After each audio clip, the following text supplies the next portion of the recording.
ربنا تقبل منا دعاءنا إنك أنت السميع العليم وتب علينا يا مولانا إنك أنت التواب الرحيم دعواهم بها سبحانك اللهم وتحياتهم بها السلام وآخر دعواهم أن الحمد لله رب العالمين تقبل الله منكم إنه منكم تقبل يا كريم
sekali.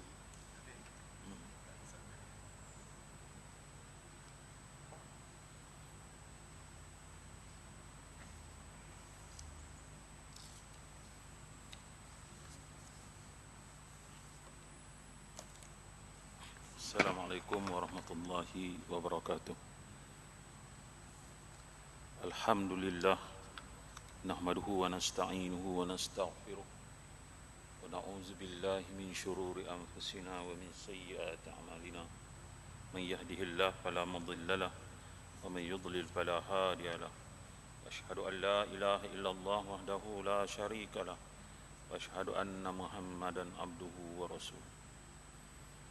أعوذ بالله من الشيطان الرجيم يا أيها الذين آمنوا اتقوا الله حق تقاته ولا تموتن إلا وأنتم مسلمون أما بعد.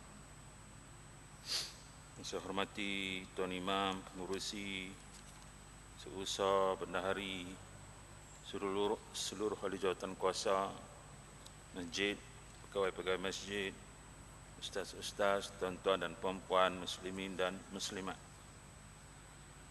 Terima kasih di atas kesempatan yang diberikan kepada saya untuk menyampaikan kuliah maghrib pada kesempatan kali ini.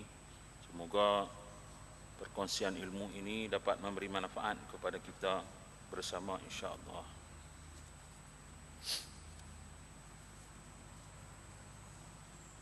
Tuan-tuan dan puan-puan muslimin dan muslimat, hari ini kita akan bicarakan ayat 14 daripada surah kedua dalam Al-Quran, Surah Al-Baqarah ayat yang ke-14, dan kita akan juga meneliti ayat-ayat ke-11, 12 dan 13 daripada surah yang sama yang menafsirkan ayat ke-14. Jadi kita akan fokus kepada ayat ke-14 di samping kita melihat juga ayat sebelumnya, iaitu ayat 11, 12 dan 13. Tuan-tuan dan puan-puan muslimin dan muslimat, saya telah edarkan nota dalam jumlah yang terhad, sebab saya tak tahu jumlah yang hadir, biasanya tak ramai. Jadi ada sekeping nota yang saya edarkan itu hanyalah bertujuan untuk melihat, jadi rujukan semasa perbincangan, macam dia jadi macam GPS, Geographical Positioning System, untuk kita lihat kita sedang bincang kat mana, tang mana tu ya, bukan satu nota lengkap. Jadi rasanya tak lengkap, tak semua orang dapat. Kat saya ada lebih 2 lagi, ada 2 lagi. Tuan-tuan dan puan-puan muslimin dan muslimat, tajuk kita hari ini, tajuk dia panjang macam dalam nota tuan-tuan tu. Kita akan bicarakan tentang beberapa ciri munafik yang telah kita bicarakan dalam pertemuan yang beberapa bulan yang lalu. Tajuknya model munafik. Model yang kita akan bincang, jenis manusia yang kita akan bincang ini adalah manusia munafik, yang di zaman moden ini salah satu cirinya ialah dia pragmatik, golongan pragmatis yang mengamalkan pragmatisme, berfahaman pragmatisme yang berlandaskan kepada teori pragmatik. Sekali kita akan definisikan, kita akan terangkan. Mudah ya pragmatik. Kena faham sebab ini banyak di kalangan kita. Dan misi golongan ini ialah merosakkan nilai. Itu target perbincangan kita. Golongan yang disebutkan sebagai munafik di dalam Al-Quran dan di dalam beberapa buah hadis, yang di zaman moden ini salah satu cabang munafik itu ialah pragmatik, yang misinya adalah merosakkan nilai yang murni ataupun mengerohkan air yang jernih. Itu kerja golongan pragmatis ini. Dan golongan pragmatis ini disebutkan oleh Allah Subhanahu wa taala, difirmankan oleh Allah Subhanahu wa taala di dalam Al-Quran ayat 14 dalam surah kedua, surah Al-Baqarah ayat 14. A'udzu billahi minasyaitonir rajim. Wa idza laqul ladzina amanu, dan apabila mereka bertemu dengan orang-orang yang beriman, qalu, mereka berkata, amanna, kami telah beriman. Wa iza khalau ila syayatinihim, dan bila mereka lepas jumpa orang beriman tu, mereka pergi jumpa, kembali kepada syaitan mereka, mereka berkata, qalu, mereka berkata, inna ma'akum, kami geng kamu. Mudah ya faham? Bila kita terjemah secara santai, lughat Kedah, mudah faham. Bukan setakat mereka kata kami geng kamu, mereka kata lagi, hak kami buat tadi ni, jumpa dengan beriman tadi, innama nahnu mustahzi'un, sesungguhnya, sebenarnya tadi ini kami hanya permain-mainkan, perolok-olokkan orang beriman. Mudah ya, ini golongan munafik. Golongan munafik. Jadi kita akan bincang ayat 14 ini dan kita akan lihat siapa mereka jadi munafik, sebab apa mereka ini sembunyikan, bertindak. Kenapa modus operandi mereka ialah jumpa orang beriman, kata beriman. Jumpa geng mereka yang Allah sebut sebagai syayatinihim, mereka kata kami geng kamu. Benar tu? Kan? Bukan setakat itu, malah mereka kata pertemuan kami dengan beriman itu adalah perolok-olok saja, main-main saja. Kita bila kita tengok ayat ini secara sepintas lalu, kita payah nak faham. Bukan tak faham, kita faham, tetapi kita tak faham dengan realiti semasa. Realiti, nak relate dengan realiti semasa ni agak payah. Maka saya merumuskan, saya membuat rumusan, tentang boleh untuk tak setuju, bahawa ayat ini menerangkan salah satu sifat satu golongan pragmatis. Golongan pragmatik. Golongan pragmatik digambarkan macam ni ya. Wa iza laqul ladzina amanu qalu amanna wa iza khalau ila syayatinihim qalu inna ma'akum innama nahnu mustahzi'un. Bila jumpa orang beriman, dia babak dia beriman. Bila jumpa setan-setan dia apa? Allah kata setan-setan dia apa? Nanti kita akan mulai. Dia kata kami geng kamu, geng setan. Di depan orang Islam dia kata kami geng orang beriman. Bila jumpa setan-setan apa? Geng mereka ni Allah kata setan. Setan-setan apa? Mereka kata sesungguhnya kami geng kamu. Lebih lagi. Jumpa orang beriman dia berlakon, dia kata kami geng apa? Beriman, geng beriman lah. Tetapi bila jumpa setan-setan apa? Geng-geng mereka ni, mereka bagi pengakuan yang lebih lagi. Inna, sesungguhnya kami geng kamu. Malah tambah lagi innama nahnu mustahzi'un. Kami tadi ni kami jumpa orang beriman ni, kami hanya memperolok-olok saja, mempermain-main saja. Tuan-tuan dan puan-puan muslimin dan muslimat, di zaman moden ini, kalau kita nak menerapkan ayat ini agak berbeza. Golongan ini bukan demai ke orang beriman, dia mengaku dia beriman. Tak. Kemudian dia jumpa geng depa, dia kata kamu geng kamu. Dia bukan lalu. Dalam dunia yang semakin kompleks, gerakan golongan munafik juga berbeza. Sebab itu kita simpulkan, buat kesimpulan awal, golongan munafik ini salah satu cabang golongan munafik ini, mereka golongan pragmatisme, mengamalkan pragmatisme. Macam mana? Kalau kita ambil ayat wa idza laqul ladzina amanu qalu amanna. Bila orang buat Islam, mereka pun buat Islam tak? Join bersama. Kalau nak bagi contoh sensitif ni, tentang marah ada yang marah, tentang setengah tak marah, ada marah. Marah bi. Contoh sikit, orang berselawat, mereka berselawat. Mereka berselawat, kata berselawat. Hak keli pada khana pergi berselawat. Dan kata geng kita ni tak jaga. Sebab kita ada yang selawat ni tak sungguh-sungguh. Tadi saya dengar perbualan telefon, nonton ada orang kan, kata tak boleh jadi kita nak pergi berselawat ni esok di Langkawi kan. Jadi hak di Kedah hari tu pun tak sungguh-sungguh. Tu dia, keli bab selawat. Lepas tu bila mai tah hiburan melampau, depa pun terlibat dalam hiburan melampau juga, sama kuat. Orang selawat kuat, mai hiburan pun kuat. Bila dia adakan konsert K-pop, saya tak tahulah K-pop tu macam mana, tak dah tengok. Saya muda-muda tak minat. Bukan baik dah, tapi tak minat buat macam mana. Bukan baik, tak minat, sikit tengok. Jadi K-pop, depa pun K-pop juga. Jadi kita nak tahu hak mana satu. Serupa ayat ni 7 sebiji pada golongan itu. Kalau tuan-tuan termasuk dalam golongan itu, berubahlah. Kadang-kadang saya lah. Kalau terasa di hati, berubah. Golongan ni Allah kata setan. Wa idza laqul ladzina amanu qalu amanna. Wa idza khalau ni maknanya sembunyi-sembunyi. Sengat-sengat bila jumpa geng dia pada kata kami bersama kamu. Tetapi di zaman lah ni dia tak sengap dah. Dia terbuka.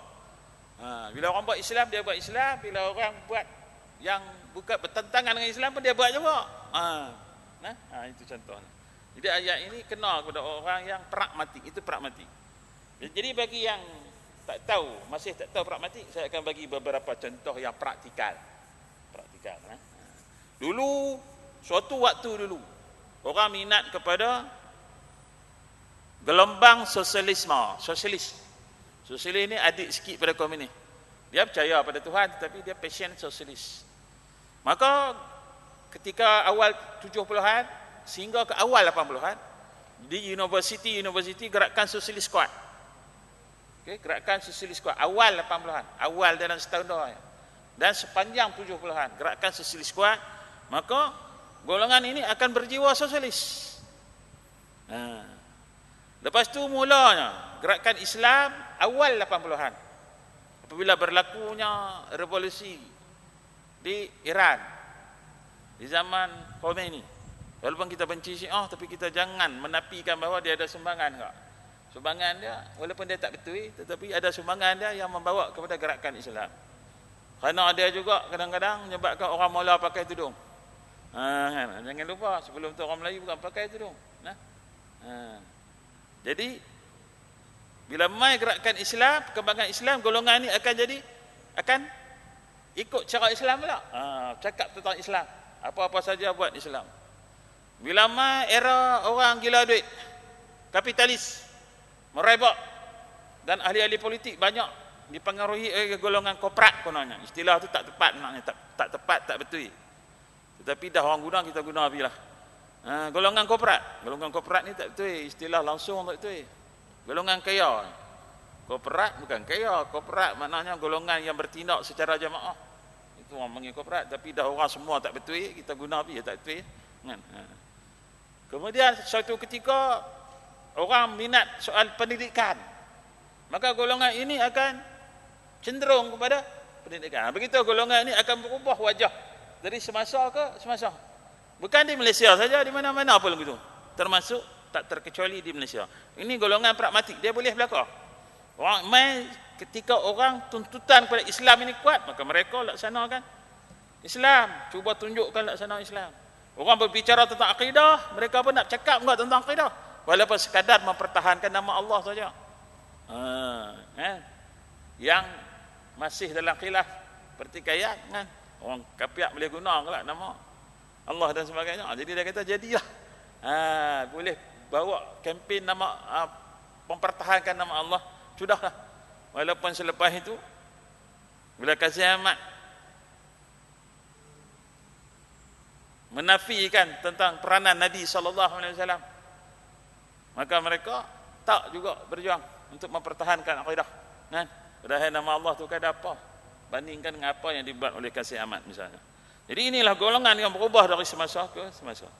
Tuan-tuan dan puan-puan muslimin dan muslimat, sebelum kita nak masuk di dalam Facebook saya tuliskan tentang kuliah hari ini, tajuk dia gelung-gelung munafik. Tuan-tuan tahu gelung ni mungkin ada budak-budak tadika duk main buh di bulatan yang letak di pinggang, buh di pinggang, pusing-pusing ganda tu, lilit-lilit ganda, gelung. Boleh juga gelung ni getah. Getah kita ikat barang tu, orang zaman dulu tuan-tuan biasa main main terbih getah, buat getah jadi terbih, ataupun balin getah.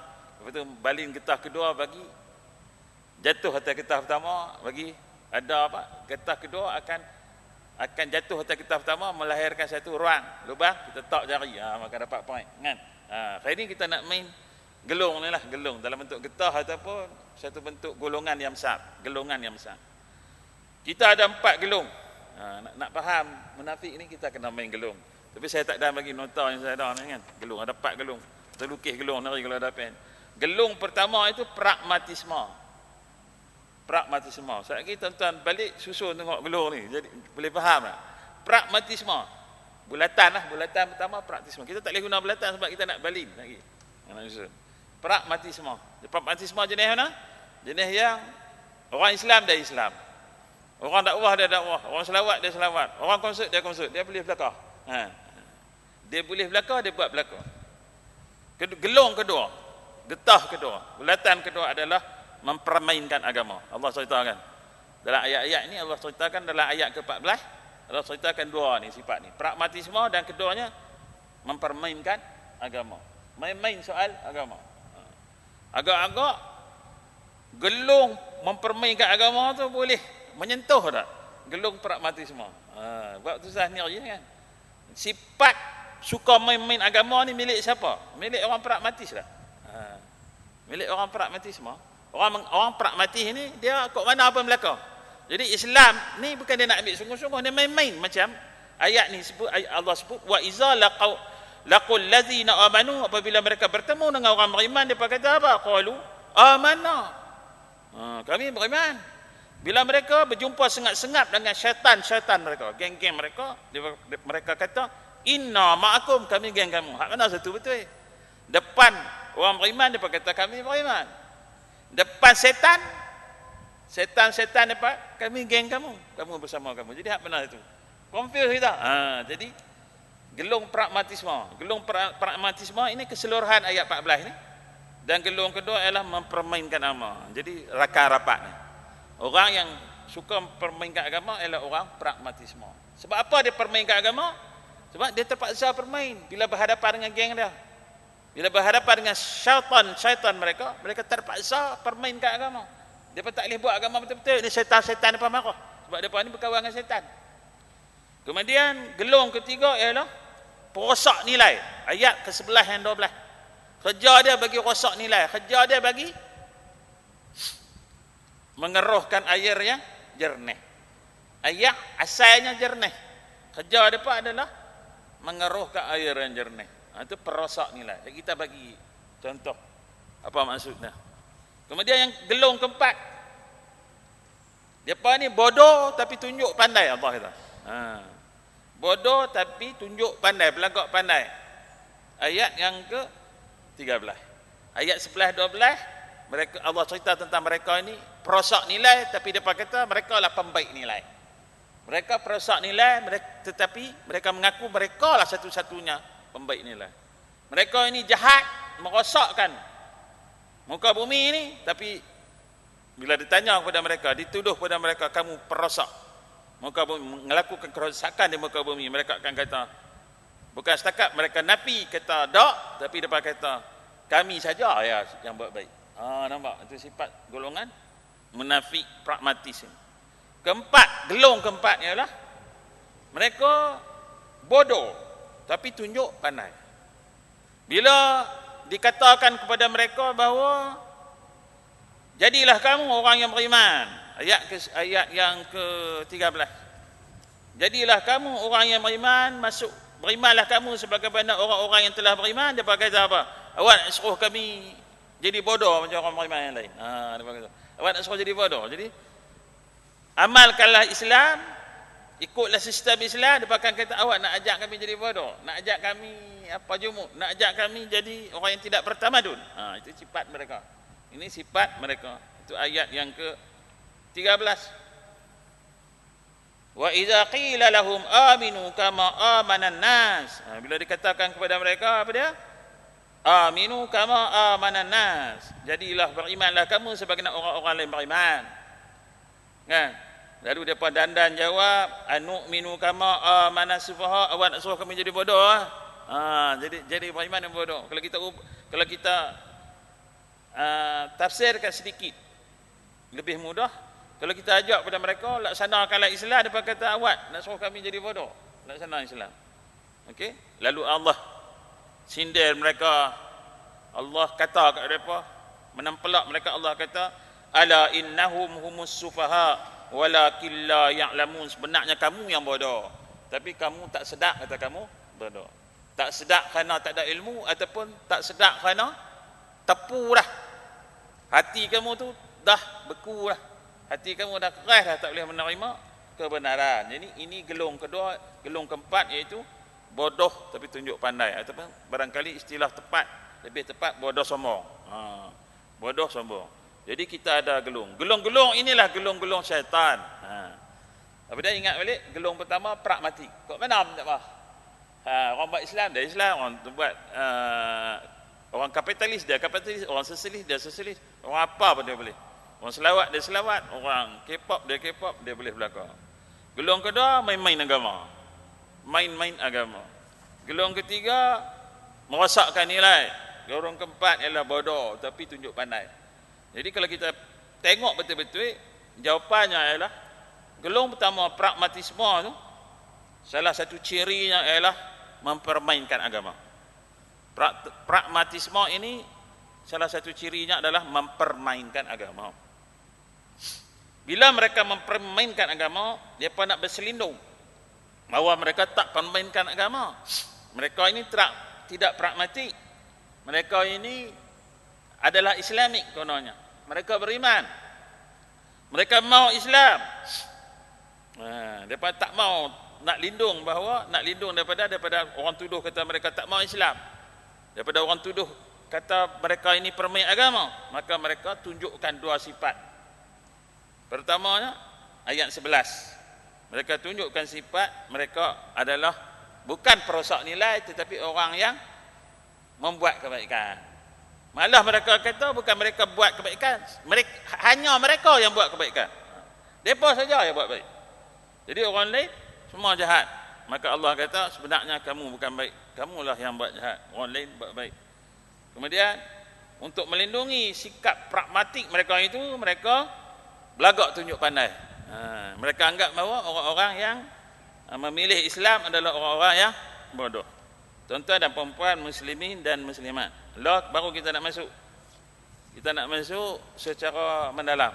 Saatnya kita pergi sebentar lalu. Masa tak ada.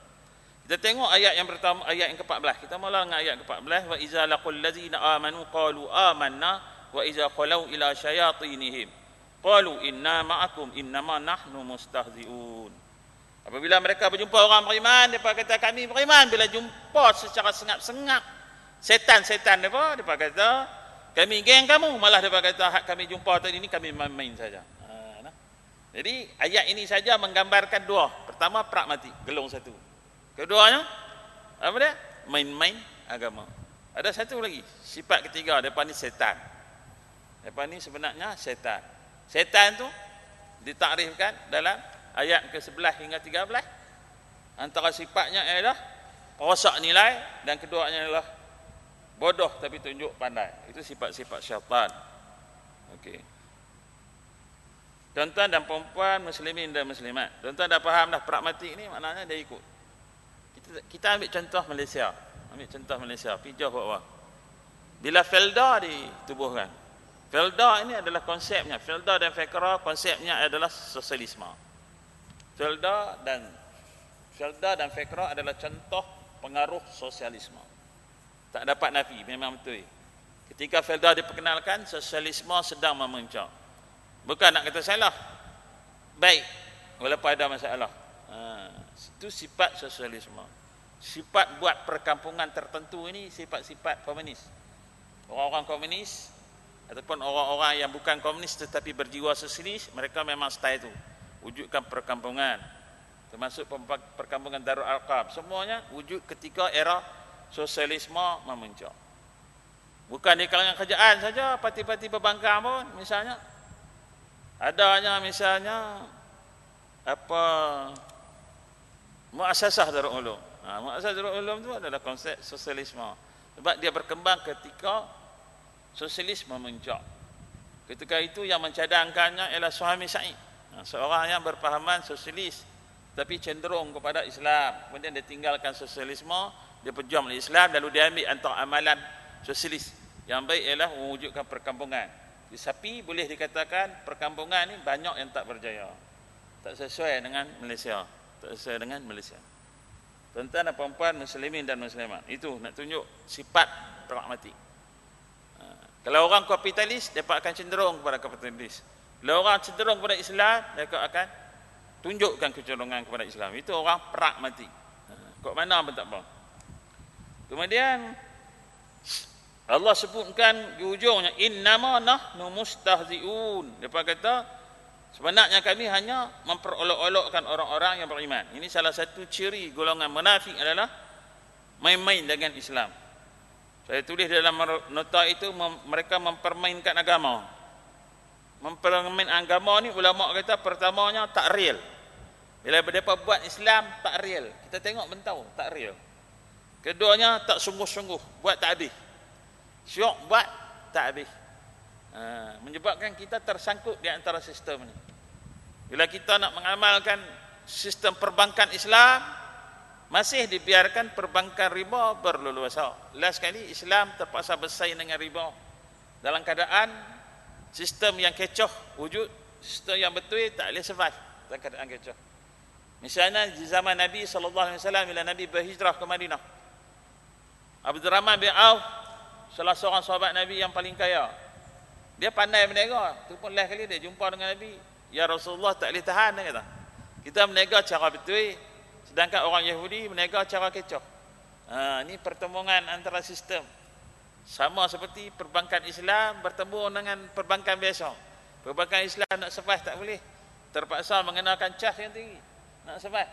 Jadi bila kena cas yang tinggi, orang tak mau, orang tak rela memilih Islam. Maka banyak orang campur-campur. Bank Islam pun dipakai, bank berunsur Islam pun dipakai, bank yang kapitalis pun pakai. Jabatan kerajaan pun akaun ada yang akaun bank Islam, dia buka 2 akaun, satu lagi akaun bank biasa. Jadi puncanya sebab apa? Bila ada dua sistem yang konflik berada pada satu masa, dia akan menimbulkan masalah, timbul masalah. Itu tak sungguh-sungguh dalam melaksanakan Islam. Satu lagi, ikut Islam, ikut cara mereka. Ketiga, ikut cara mereka. Ini salah satu cara mempermainkan Islam. Ikut cara mereka maknanya dia buat Islam tu gaya dia. Dia buat gaya dia. Dia tak ikut apa yang ditetapkan oleh syarak. Dia tak ikut apa yang ditetapkan oleh Al-Quran. Dia tak ikut apa yang ditetapkan oleh hadis Nabi. Dia tak ikut apa yang ditetapkan oleh ulama, tetapi ditetapkan dengan cara mereka itu sendiri. Buat Islam tapi cara mereka. Kemudian yang keempatnya, mereka suka memperbodoh-bodohkan orang beriman. Orang beriman dianggap sebagai bodoh, leceh, koman. Sebab tu di dalam ayat yang ke-13, apabila dikatakan kepada mereka, jadilah kamu orang beriman, mereka kata takkan kami nak jadi bodoh macam orang beriman. Dalam beberapa hadis Nabi menceritakan macam mana mereka bila ajak pada Islam, mereka kata takkan kami nak jadi bodoh macam Abu Bakar. Abu Bakar bodoh, mereka kata, sebab Abu Bakar ni dia kata asal kaya, bila jadi Islam jadi susah, habis harta, infak habis pada jalan Allah. Kami tak mahu dia gitu, bodoh kerja bodoh kan. Susah, waktu kita susah tu mana ada orang tolong kita. Kita cari kerja, kita cari projek siang malam, cari pelanggan, tiba-tiba nak diinfak kepada perjuangan Islam. Bekerja bodoh. Tu contoh paling mudah tu. Lah apa lama orang tak mau infak pada jalan Allah ni sebab apa? Teruk aku buat kerja, tiba-tiba nak infak pada jalan Allah. Maka Allah kata bukan orang bodoh, hang yang bodoh. Sebab bila kita infak pada jalan Allah, harta-harta kita itu akan menjadi amal-amal soleh yang bukan setakat kita boleh guna di dunia, dan akan bawa ke akhirat nanti. Sebab tujuan hidup orang mukmin ni ialah akhirat, untuk meraih syurga Allah. Nak meraih syurga Allah ni tuan-tuan, bukan setakat halal haram saja. Orang Melayu kita dalam agama kadang-kadang mungkin ustaz-ustaz tak bagi tahu, dia nak kira halal haram ni, benda ni halal ke tak? Halal ke tak? Dia hak tu kan. Halal ke tak? Haram ke tak? Halal ke tak? Haram ke tak? Nak masuk syurga tak cukup dengan halal haram. Allah tak pernah cerita tentang buat benda halal masuk syurga, buat benda haram masuk neraka. Allah kata apa? Secara umumnya kalau kita rumuskan semua firman Allah dalam Al-Quran, Allah suruh kita buat benda yang terbaik. Orang yang terbaik, paling bertakwa, orang yang berebut-rebut untuk melakukan amal soleh, itu yang akan umat terbaik, yang akan diberikan syurga Allah Subhanahu Wa Taala. Jadi contoh paling mudah, contoh paling mudah. Kalau kita tengok orang Melayu, terutamanya bila nak makan, halal ke tak? Betul je lah, nak halal, tak mau haram, tapi tak cukup, tak habis orang tu. Kena tanya juga, sedap ke tak? Banyak makanan halal, tetapi bila makan merosakkan kesihatan. Halal ke? Banyak benda yang halal, tapi makan tak sedap, tak syok, tak sedap. Jadi kita sudah sampai ke tahap yang kita perlu berubah, bukan setakat halal tetapi baik. Bukan setakat halal tetapi baik. buat benda apa? Bukan setakat halal tetapi baik. Jangan kata halal ke tak, halal ke tak. Betul, halal ke tak itu penting, tetapi tak boleh berhenti setakat itu, mesti terbaik atau tidak. Aku bagi kuliah ni macam mana? Bagi kuliah ni betul ke tak? Tak jadi, setakat betul. Syok ke tak? Berkesan ke tak? Ada impak ke tak? Ada kesan tak kepada orang yang dengar? Itu contoh terbaik. Jadi bagi semua kita, bila kita bersifat macam itu, itulah yang Allah suka. Tuan-tuan dan puan-puan muslimin dan muslimat, Allah kata dah tadi, bila mereka jumpa orang beriman, mereka kata mereka beriman. Bila jumpa orang-orang geng mereka, syaitan-syaitan mereka, mereka kata kami geng kamu, kami tak beriman lah. Bila main Islam, mereka depan orang yang suka Islam, mereka buat Islam. Yang lain mereka rizab kepada orang-orang yang menentang Islam. Allah sebut wa iza khalau ila syayatinihim, bila mereka berjumpa secara sengat-sengat dengan syaitan mereka. Syaitan ni apa dia? Jadi orang-orang ni, syaitan ni apa dia? Syaitan apa dia? Hari ni kita nak sentuh sikit syaitan sebelum kita tutup kuliah ni. Baru-baru ni di Masjid Padang Temusu ada satu isu, saya nak sebut enggak. Apabila seorang ustaz, wallahu a'lam sengaja atau tak sengaja, saya tak kira lah, katalah sengaja, dia sebut, dia marah sangat tentang pertembungan antara K-pop dengan selawat, Kedah berselawat. Lalu dia kata, dia merujuk kepada Menteri Kebudayaan Belia dan Sukan, disebut sebagai Menteri Kebudayaan Belia dan Setan. Menteri Belia dan Setan lah, kebudayaan tak ada. Menteri Belia dan Setan. Jadi isu besar. Maka Exco agama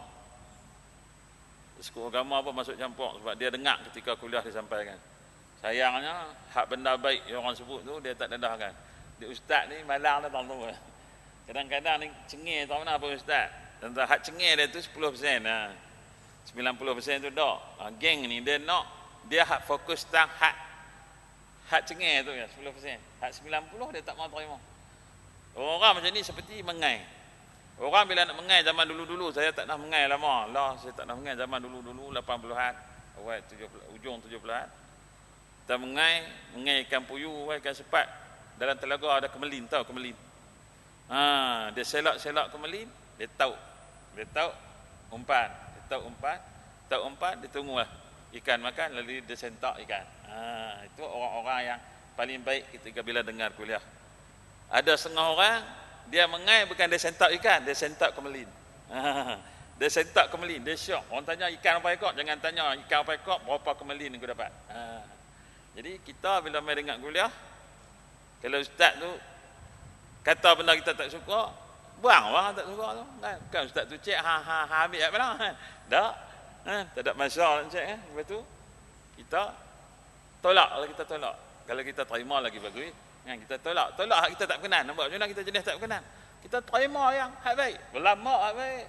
Saya rasa dalam kuliah ustaz tu banyak benda yang baik. Tapi bila dia naik marah, ustaz ni manusia biasa kan. Dia katalah Menteri Belia dan Setan.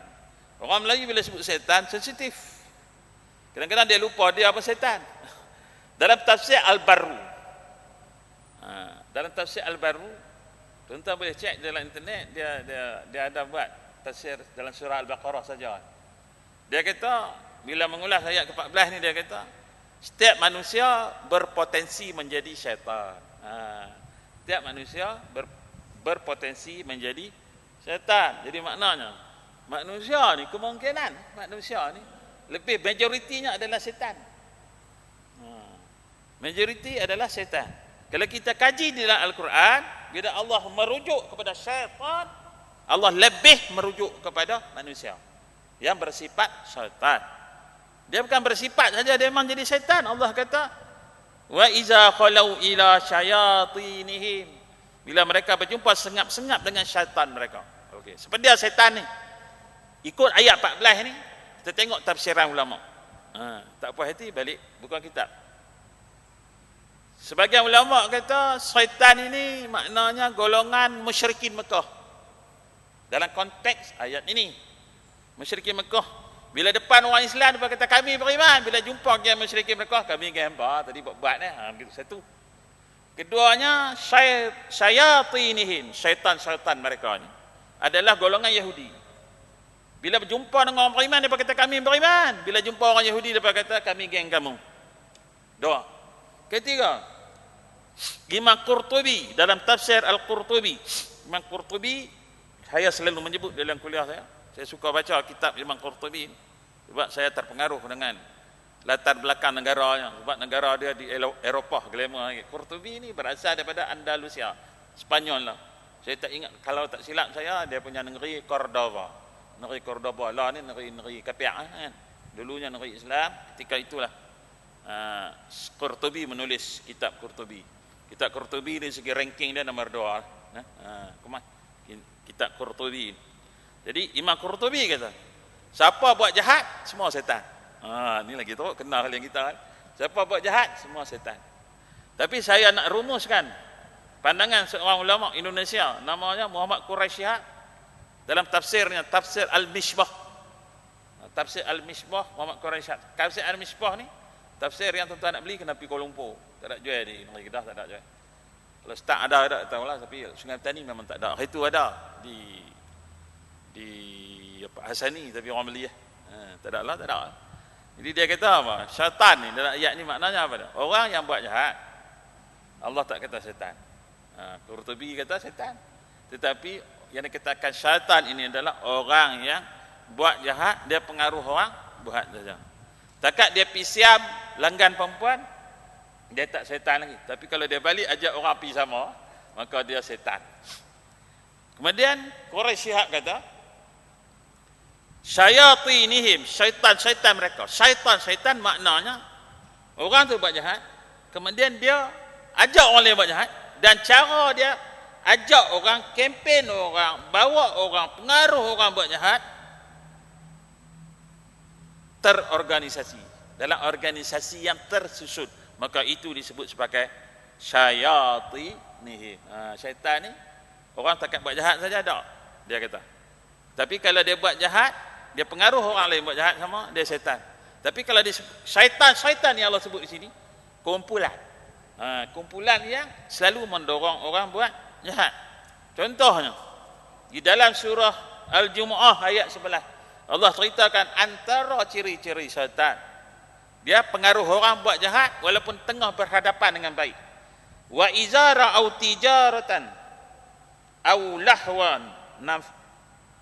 lahwan faddu ilaiha wa tarakuka qa'ima.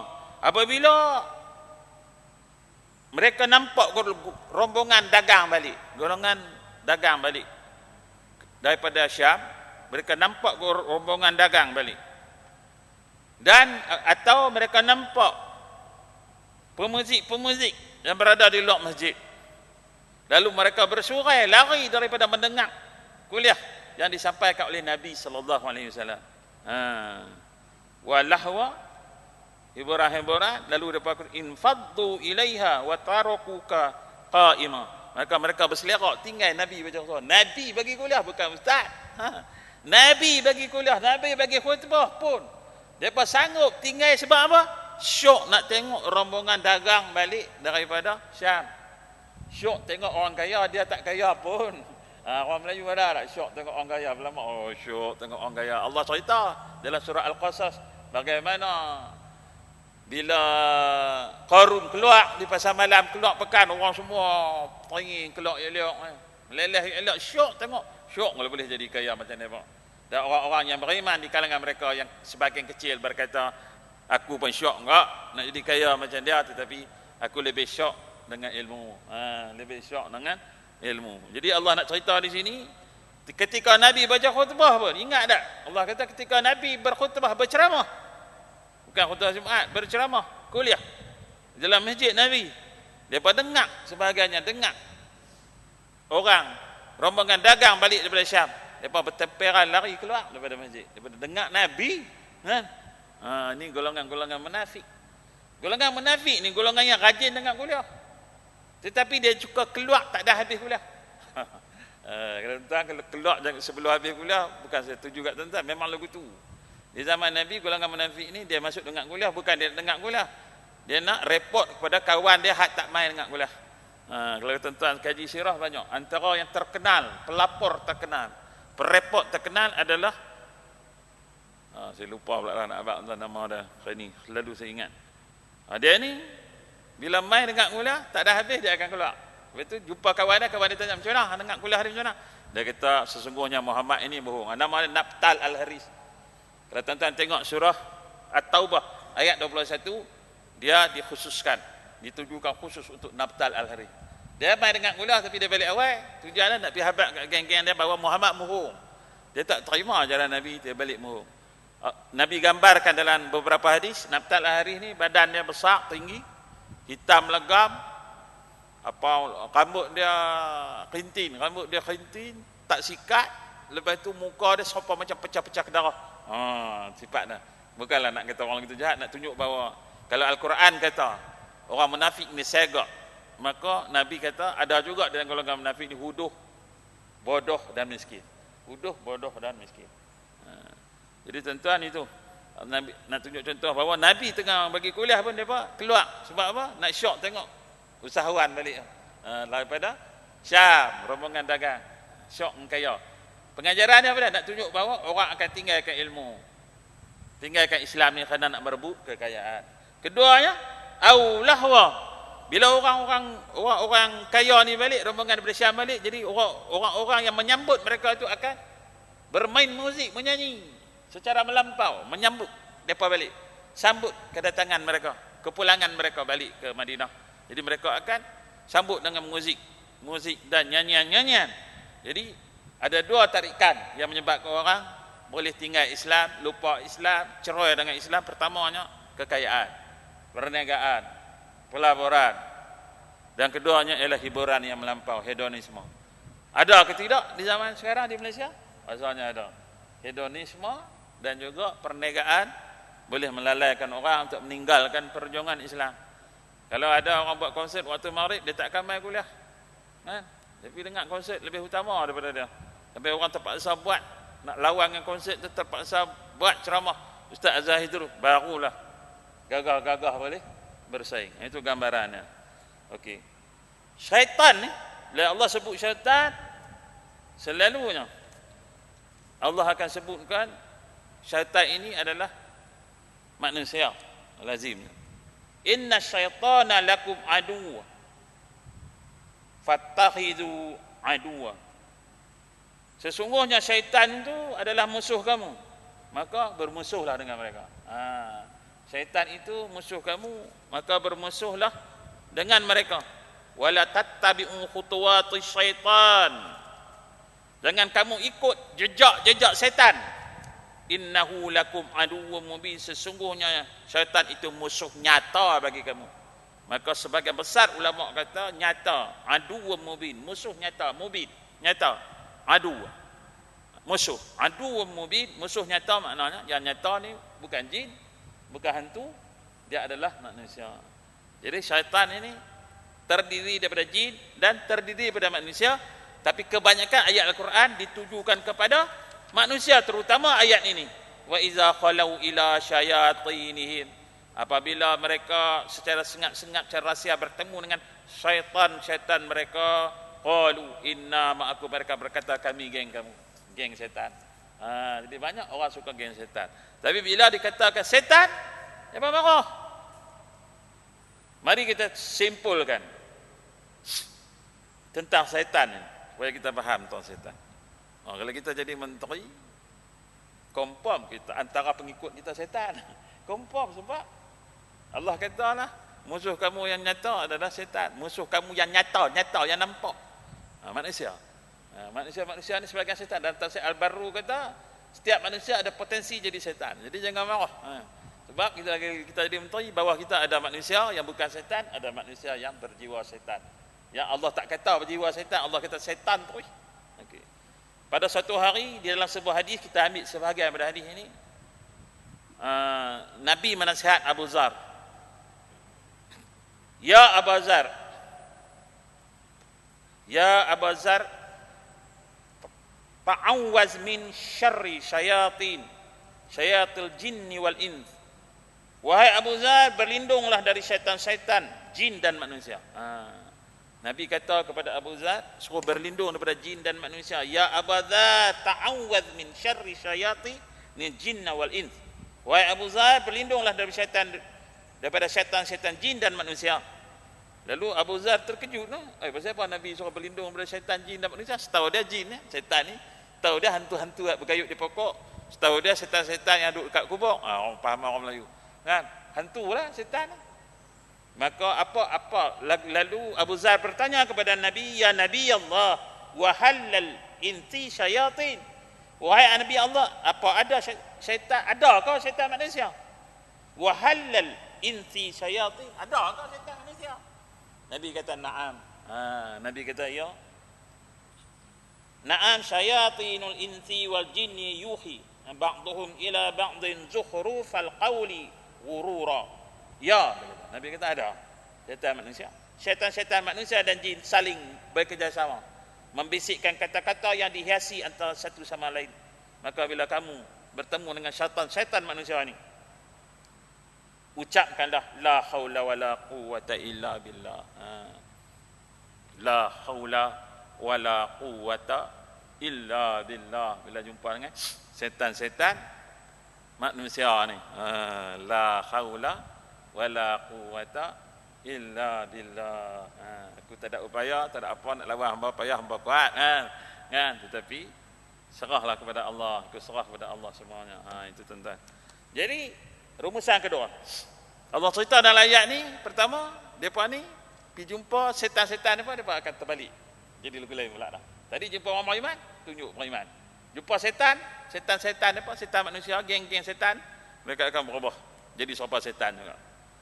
Lalu apa yang kita boleh simpulkan? Ada dua pertemuan. Pertemuan pertama dengan pertemuan kedua. Jadi pertemuan sangat penting. Sebab itu di dalam sebuah hadis Nabi SAW, Nabi sebutkan tentang 7 golongan yang akan dilindungi oleh arasy Allah, yang Allah akan lindungkan, berikan perlindungan dari sisinya. Di akhirat nanti Allah akan lindungi 7 golongan. Antaranya golongan itu orang-orang yang suka ke masjid, pemuda-pemuda yang suka beribadah, pemimpin yang adil, dan berbagai-bagai lagi. Tentang biasa dengan hadis ini, kita ambil salah satu pada 7 tu. Apa dia? Nabi kata wa rajulani tahabba fillah ma'a alaihi wa tafarraqa alaihi. 2 orang lelaki yang kasih mengasihi kerana Allah, kemudian berjumpa kerana Allah, berpisah pun kerana Allah. Pertemuan kerana Allah. Tuan-tuan dan puan-puan muslimin dan muslimat, jaga pertemuan kita. Bertemulah kerana Allah. Nak buat apa? Pertemuan ni bukan nanti berjumpa, bukan dating. Misalnya tuan-tuan bertemu dengan rakan-rakan yang lain di masjid yang mulia ini, itu pertemuan kerana Allah, insya-Allah. Kerana Allah nak belajar ilmu. Masuk dalam masjid ni kita bukan setakat belajar, kita bersama dengan orang yang baik-baik. Dan ketiganya, kita bersama dengan majlis yang Allah suka, yang Nabi kata sebagai taman-taman syurga, taman-taman daripada taman-taman syurga. Dan juga bila kita berada dalam majlis ilmu ini, kita mendapat kawan-kawan yang baik. Sebab Nabi kata, agama kamu ialah siapa kawan kamu. Bila kita mai ke masjid, kita akan berjumpa dengan kawan-kawan. Perhimpunan ilmu ni bukan nanti, bukan setakat nak belajar, nak tahu benda yang tak tahu dah. Tahu dah bang, kena mai. Sebab dia majlis, satu pertemuan yang Allah suka. Wa rajulani tahabba fillahi istama'aha alaihi wa tafarraqa alaihi. Jumpa kerana Allah, berpisah kerana Allah. Ini majlis. Dan bila kita berada dalam majlis ilmu juga, kita mewujudkan budaya mencari ilmu yang baik. Dan kita berkawan kerana Allah bila kita mai ke majlis ilmu. Kita ajak kawan kita nak, kita jom pergi dengar kuliah. Bagus. Pertama, kita mengajak kawan supaya menjadi baik bersama kita dalam majlis yang baik. Keduanya, kereta kita main dengan kereta. Kereta ni adalah hiasan. Allah kata kereta. Ayat 44 barangkali, antara 44 hingga 46 dan surah Al-Kahfi, Allah ceritakan tentang contohnya kereta ni adalah hiasan. Tetapi boleh tak hiasan? Ada orang hiasan menjadi hiasan sampai dia mati. Bila dia mati, kereta tu anak dia ambil ataupun anak dia jual. Tetapi kalau dia ada kereta, dia mati, semasa hidup dia di dunia, dia guna kereta itu untuk bawa orang pergi kuliah, ajak kawan pergi kuliah, maka kereta itu menjadi amal soleh. Dia mati pun seolah-olah kereta itu bersama dia. Bukan dia boleh naik kereta tu macam Cina, kereta dalam nama long tu kan, bukan lagu tu, maknanya sifat amal soleh yang ada kat kereta attach to your car, yang terkembar pada kereta itu akan menjadikan modal aset yang berguna kita di akhirat kelak. Jadi kalau ada kereta elok, tambah kereta yang elok, mahal pula, ajaklah kawan-kawan untuk pergi dengar kuliah. Sebab selalunya kalau kereta elok kita payah nak ajak orang. Jadi hak kereta elok kita tu tak menyelamatkan kita di akhirat kalau rugi.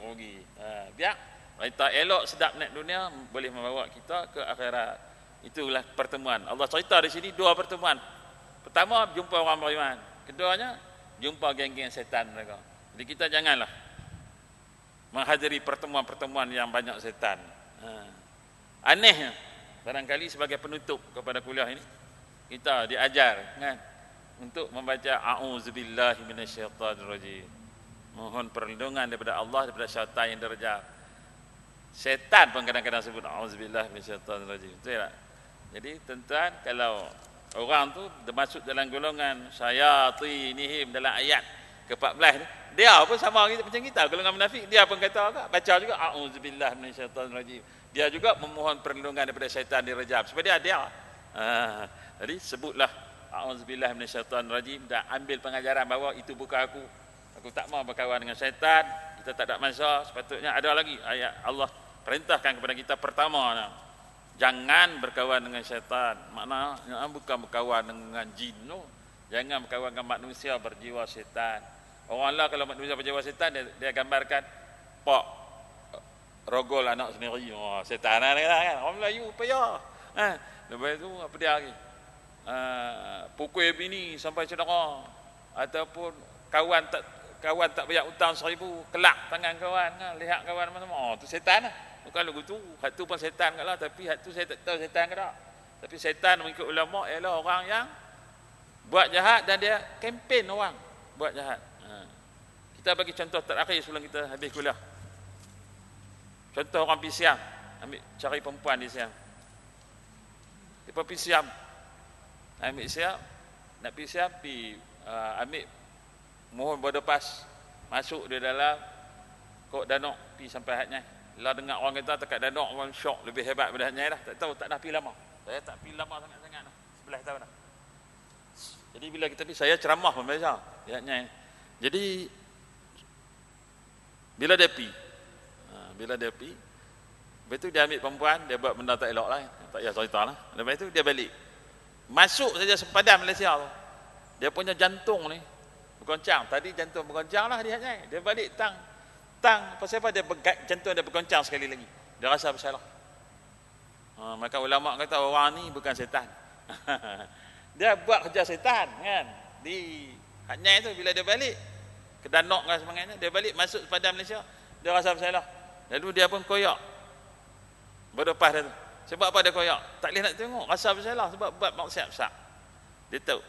Lalu dia tahu buh tong sampah mana-mana. Rincik kecil-kecil supaya orang tak jumpa nama dia dah.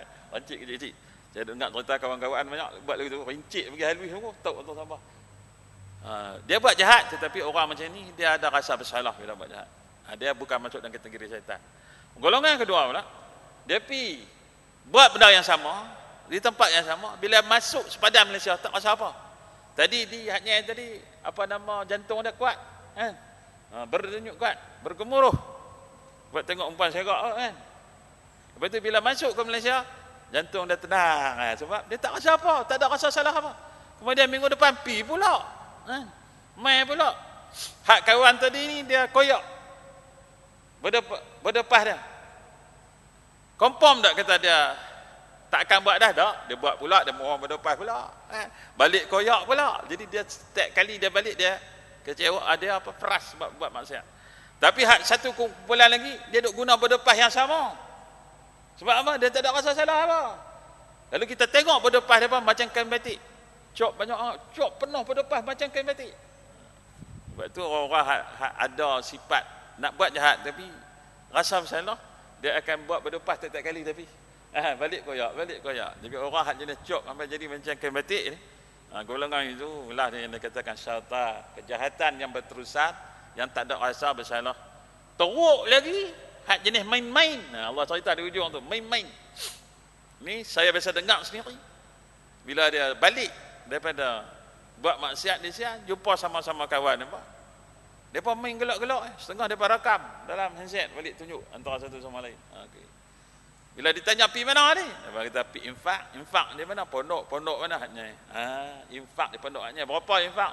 Tahu saya 60, kawan-kawan ada yang 80, ada 100 kata dia. Dia kaitkan dengan maksiat itu sebagai infak. Kalau hak sampai perangkat tu syaitan sungguh. Tak ada rasa bersalah langsung. Jadi kita jagalah daripada syaitan-syaitan manusia, sebab Allah kata syaitan yang ghaib ini, hantu dan sebagainya, jin ni, dia tak tinggal bekas. Dia rasuk-rasuk, jalan-jalan, tak jalan sudah. Dia macam tu. Tapi syaitan berjiwa manusia, Allah kata jejak-jejak, khutuwatis syaitan, jejak syaitan. Dia tinggal bekas dia, kita akan ikut dia sampai kita mati. Setengah orang sampai mati, mak Allah cakap lah, sampai mati. Dulu, kini dan selamanya bersama syaitan sampai mati. Sebab apa? Syaitan manusia dia tinggal jejak. Orang yang asabiah kuat, asabiah tu salah satu amalan syaitan. Dia duduk asabiah tu sampai tua 70 80. Dia nak tumbuk dengan orang bukan bangsa dia semua nak kali. Payah. Jejak tu senang nak tinggal tak? Payah. Hak rasuk hantu tadi mudah. Hak rasuk manusia payah, jejak syaitan. Fahaman kapitalis dia kuat, dia duduk panggil lagu tu. Contohnya Kasih Ahmad. Dulu dia dah kata dah hampir 30 tahun yang lalu. Ketika saya masih muda, ingat aku tinggal dah. Tu kata jejak syaitan ni panjang. Pengikut ramai. Hak biasa pangkat orang tertinggi dalam negara pun jadi pengikut dia. Hebat. Kasih Ahmad. Kita ingat Kasih Ahmad, kita ingatlah bahawa orang di belakang tu lagi teruk daripada Kasih Ahmad. Ingat bahawa Kasih Ahmad belajar daripada mana? Saya tak ada masa nak cerita pada tuan-tuan latar belakang daripada mana Kasih Ahmad belajar ilmu tu. Sebab saya ketika tu saya di universiti, saya terdedah kepada perkembangan yang menyebabkan Kasih Ahmad itu jadi lagu tu. Macam mana dia boleh jadi gitu? Dia tegar. Dia tuan-tuan baca blog dia yang terbaru, dia kata apa? Lama dah hati ini ni. Dia kata hati ni lama dah nak luahkan perasaan makna. Bab menafikan Rasul Allah ni sudah sebati dalam jiwa, tapi nak luah tak boleh. Orang tak boleh terima. Dia sungguh-sungguh, bukan dia main-main. Dia sungguh-sungguh. Bukan dia main-main. Kalau nak debat dengan dia buat apa, dia memang jati diri dia, jiwa dia lagu tu.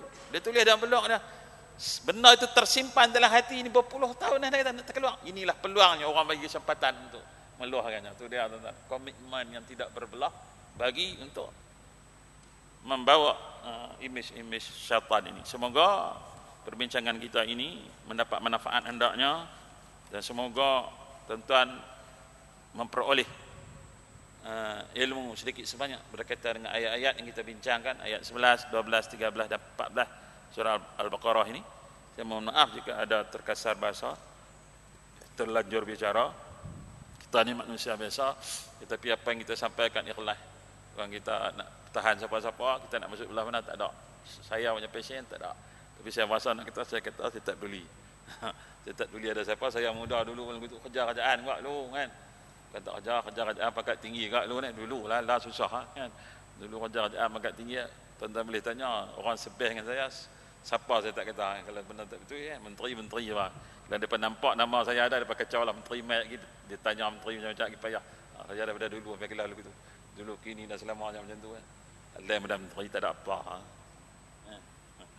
Tapi seboleh-bolehnya saya tak sebut nama orang, saya buktikan secara ilmiah, saya bagi nota, ada Facebook, ada nombor telefon, siapa tak setuju boleh bantah, berikan hujah-hujah lebih lengkap, lebih kuat. Kalau hujah perempuan tak kuat, tu sah kan.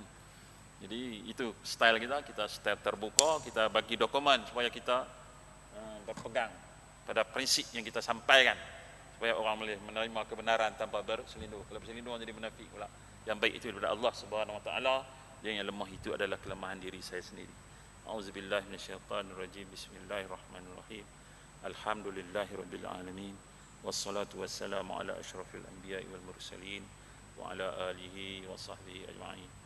Allahumma fa'na bima 'allamtana wa 'allimna ma yanfa'una wa zidna 'ilman ila 'ilmina. Allahumma ij'al jam'ana hadha jam'an marhuma wa tafarruqana min ba'dihi tafarruqan ma'suma. ولا تجعل فينا ولا معنا شقيا ولا مطرودا ولا محروما. ربنا آتنا في الدنيا حسنة وفي الآخرة حسنة وقنا عذاب النار. wa sallallahu ala sayyidina Muhammad wa ala alihi wa ashabi wa barik wa sallam walhamdulillahi rabbil alamin. Wassalamualaikum warahmatullahi wabarakatuh.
الله أكبر الله أكبر أشهد أن لا إله إلا الله أشهد أن محمد رسول الله حي على الصلاة حي على الفلاح قد قامت الصلاة قد قامت الصلاة الله أكبر الله أكبر لا إله إلا الله.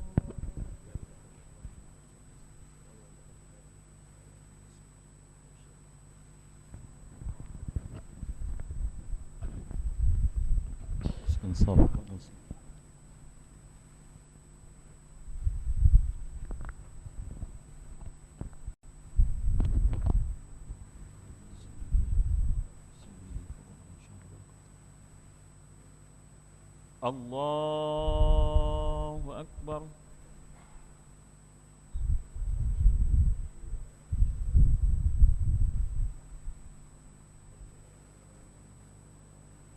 Bismillahirrahmanirrahim. Alhamdulillahi Rabbil Alamin. Ar-Rahmanir-Rahim. Maliki Yawmiddin. Iyyaka na'budu wa iyyaka nasta'in. Ihdinas siratal mustaqim. Siratal ladzina an'amta 'alaihim ghairil maghdubi 'alaihim waladdallin. Amin.